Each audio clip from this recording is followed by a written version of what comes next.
Harapan kami memang bahwa COVID ini tidak terjadi peningkatan lagi. Kami sangat berharap bahwa pandemi ini segera berakhir, sehingga harapannya bahwa PTM ini juga bisa normal kembali seperti dahulu, bahwa dilaksanakan dengan tatap muka, kemudian proses pembelajaran juga full.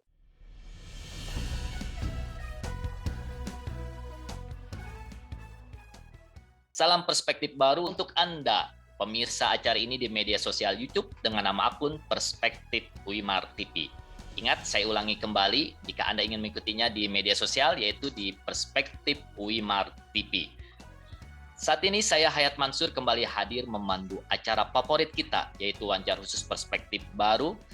Dan saat ini kita akan membahas mengenai topik sangat diikuti oleh publik, yaitu mengenai pembelajaran tatap muka.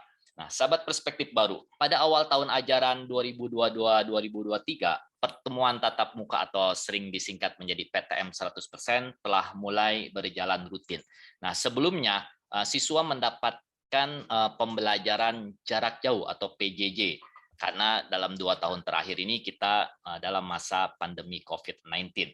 Nah, lalu apa saja yang harus kita pahami dan kita perhatikan dalam PTM 100% ini di era transisi pandemi COVID-19 ini? Kita bahas topik PTM 100% ini dengan narasumber yang capable dan kredibel untuk menjelaskannya, yaitu Bapak Kurniawan, yang menjabat sebagai analis kebijakan ahli madya di Direktorat Sekolah Dasar Kementerian Pendidikan dan Kebudayaan Riset Teknologi atau disingkat Kemenristek. Selamat datang di Wawancara Khusus Perspektif Baru, Pak Kurniawan. Assalamualaikum Pak Hayat, Bapak Ibu semua, sahabat perspektif. Waalaikumsalam. Pak Kurniawan dan juga sahabat perspektif baru, rutinitas siswa masuk ke sekolah dasar sudah dimulai pada awal tahun ajaran baru 2023. Artinya, praktek pembelajaran tatap muka 100% telah berjalan kembali. Nah, seperti sebelum masa pandemi COVID-19. Nah, masih banyak publik yang mempertanyakan sih mengapa pemerintah akhirnya memutuskan membuka praktek PTM 100%, padahal pandemi COVID-19 masih ada dan anak-anak dilaporkan adalah kelompok yang rentan tertular COVID-19. Baik, terima kasih Pak Hayat.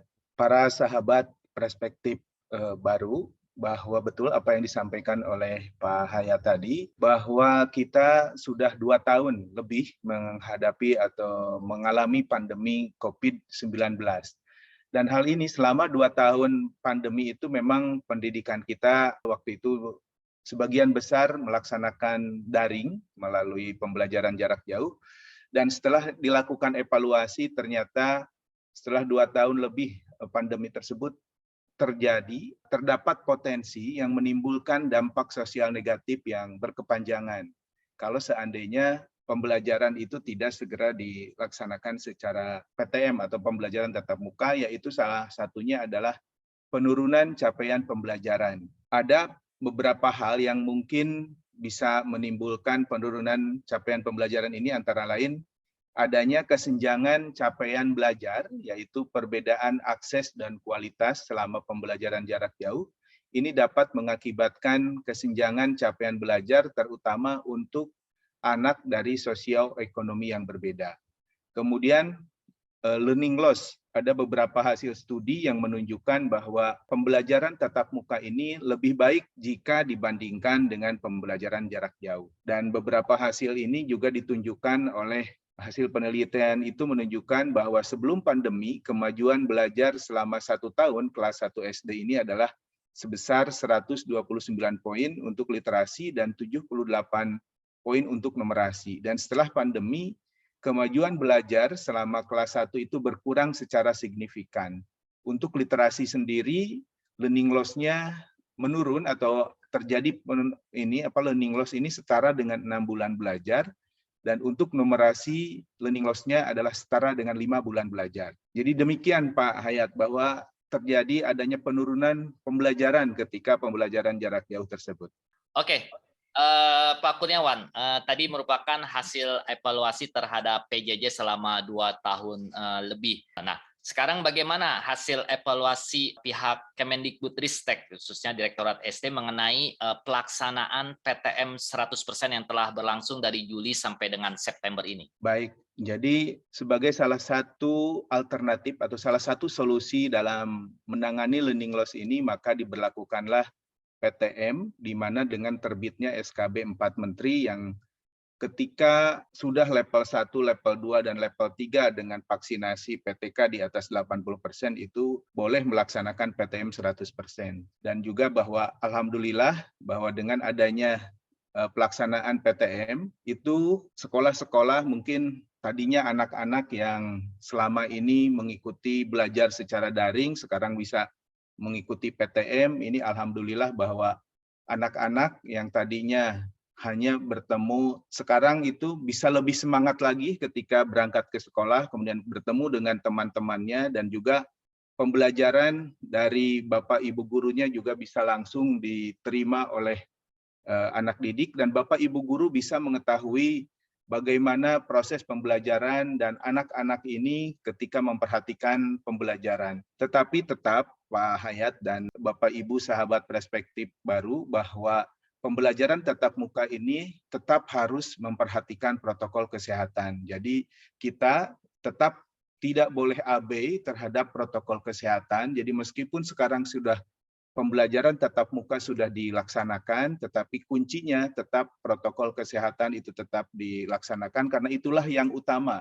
Pendidikan kita itu adalah tetap mengutamakan keselamatan, kesehatan, dan keselamatan. Jadi PTM ini dilaksanakan adalah untuk mengatasi atau untuk pemulihan dalam rangka pemulihan pembelajaran, tetapi protokol kesehatan tetap harus dijaga, tidak boleh diabaikan, karena itulah kunci kita untuk tetap melindungi diri, keluarga, dan juga kelompok kita dari pandemi ini. Oke, Pak Kurniawan, bagaimana dengan pelaksanaan PTM 100% dari Juli sampai dengan September ini? Apakah banyak anak-anak SD yang terkena COVID atau malah sebaliknya tidak ada yang terkena COVID? Terima kasih Pak Hayat. Alhamdulillah bahwa PTM 100% dari Juli sampai saat ini alhamdulillah berjalan lancar, dan kami tidak mendapatkan laporan bahwa telah terjadi adanya klaster baru, itu alhamdulillah.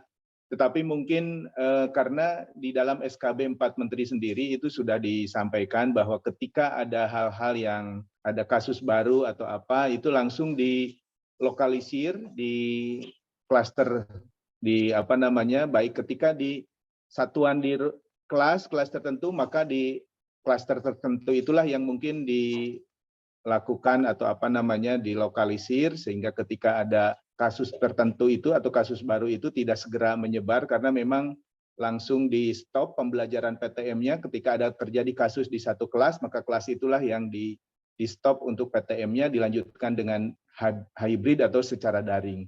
Jadi alhamdulillah PTM tetap bisa dijalankan karena pembatasannya itu dilakukan terhadap klaster-klaster yang mungkin hanya terjadi di kelas, maka kelas tersebut yang ini ketika terjadi di sekolah, maka pihak satuan pendidikan itu bisa segera langsung mengambil keputusan untuk menyetop pembelajaran. Tetapi dari secara umum atau secara garis besar itu untuk kasus-kasus di sekolah ini relatif kecil, Pak Hayat.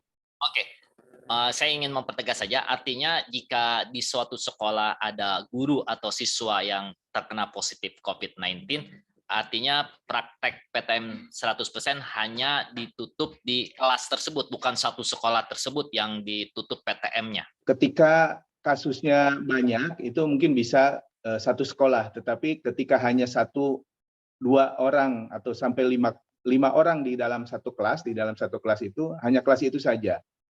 Jadi tidak perlu satu sekolah yang ditutup, tetapi cukup di kelas itu aja.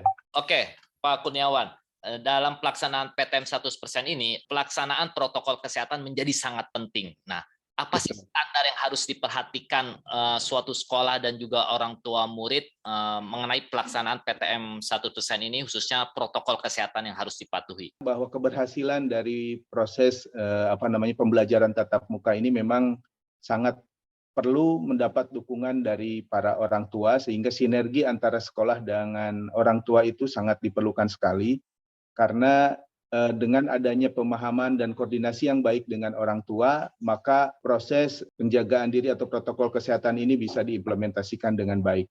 Sehingga ketika orang tua sama-sama sudah memahami terkait protokol kesehatan, maka harapannya bahwa anak-anak yang berangkat ke sekolah pun mereka sudah terbiasa menggunakan masker, kemudian harapannya bahwa anak-anak tersebut ketika di dalam kelas pun jangan sampai maskernya itu berganti dengan teman, itu salah satunya harapannya bahwa orang tua bisa mengingatkan kepada anak-anaknya agar mereka tetap menjaga protokol kesehatan ini dan anak-anak yang sekolah atau anak-anak yang berangkat ke sekolah itu tetap mencuci tangan pakai sabun, kemudian juga menjaga jarak selama pembelajaran itu sangat diharapkan pemahaman hal itu juga sudah saling koordinasi antara orang tua dan sekolah. Kemudian juga pihak sekolah tentunya meskipun sekarang PTM sudah dilangsungkan saat ini sudah memasuki bulan Oktober, tetap kami sangat berharap bahwa fasilitas sarana prasarana, cuci tangan pakai sabun, kemudian mengingatkan anak-anak didik untuk selalu memakai masker dan menjaga jarak itu tetap sekolah harus tetap menyampaikan hal itu dan menerapkan aturan-aturan tersebut di sekolah. Pak Kurniawan, bagaimana hasil pengawasan dari Kemendikbudristek ini terhadap sekolah-sekolah, khususnya sekolah dasar dalam pelaksanaan protokol kesehatan dan juga penyediaan fasilitas kesehatan untuk mendukung PTM 100% ini? Apakah semuanya mematuhi atau masih ada yang tidak aware dan sebagainya? Alhamdulillah kalau dari sisi sekolah-sekolah yang mungkin kami kan memiliki ini Pak, koordinasi kami dari Kemendikbud ini koordinasi dengan Dinas Pendidikan dan harapan kami juga bahwa Dinas Pendidikan itu sebagai penanggung jawab dari sekolah tersebut yang memiliki kewenangan terhadap langsung pada sekolah itu bahwa memang untuk saat ini sekolah-sekolah tetap alhamdulillah sekolah-sekolah masih patuh untuk menerapkan protokol kesehatan. Dan kita juga memberikan kewenangan kepada dinas untuk selalu mengingatkan kepada sekolah-sekolah tersebut agar mereka tetap menerapkan protokol kesehatan. Tapi secara garis besar, secara umum, sekolah-sekolah masih saat ini karena mungkin ini adalah new era, kebiasaan baru, bahwa protokol kesehatan ini alhamdulillah sudah menjadi sesuatu hal yang sangat atau sudah terbiasa dilakukan oleh para siswa. Pak Kurniawan, jika orang tua murid tetap menginginkan anaknya hanya mengikuti PJJ, pembelajaran jarak jauh, tidak mau PTM karena menilai masih beresiko untuk anaknya, karena mungkin anaknya punya komorbid dan sebagainya, apakah masih diperbolehkan? Sebenarnya memang bahwa pembelajaran tatap muka ini yang diutamakan itu adalah keselamatan dan kesehatan, dan bahwa si orang tua ini memiliki kewenangan, tetapi ketika ada anak yang memang saat ini tidak mengikuti kondisi sekolah, diyakinkan bahwa sekolah itu adalah saat ini tidak ada kasus di sekolah, kemudian juga bahwa PTK-nya sudah 80% vaksin lengkap, kemudian juga di sekolah tersebut sudah memenuhi sarana prasarana dalam mematuhi protokol kesehatan, para siswa itu diharapkan mengikuti pembelajaran secara tatap muka.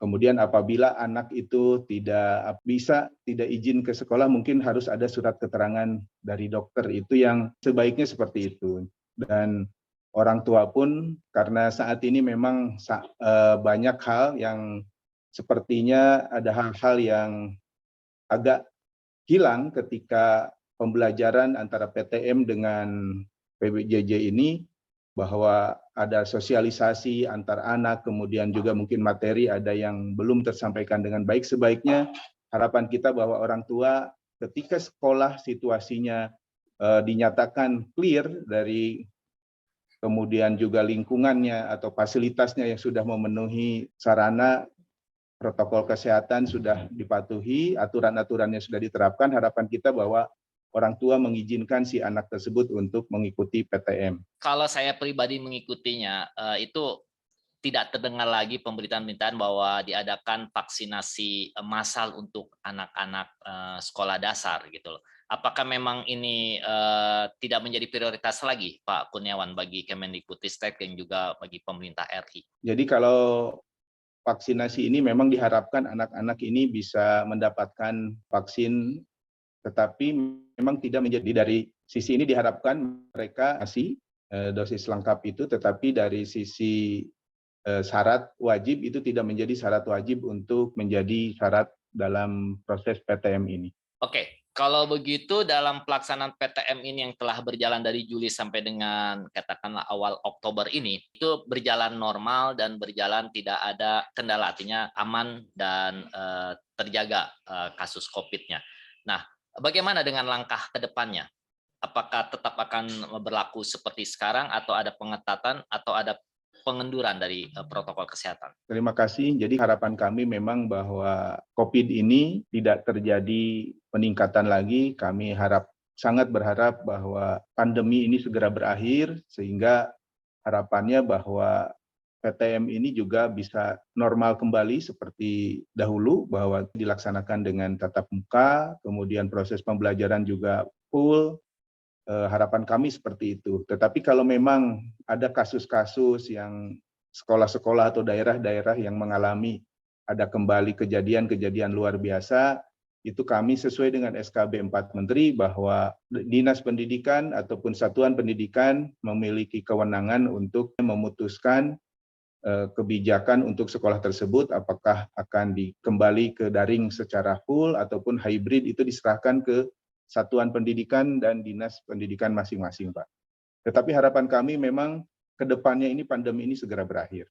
Oke, kita semua mengharapkan pandemi ini segera berakhir dan tentu saja kami menutup dengan mengingatkan bahwa protokol kesehatan menjadi kunci untuk pelaksanaan PTM 100%. Terima kasih, sampai jumpa di wawancara perspektif baru berikutnya.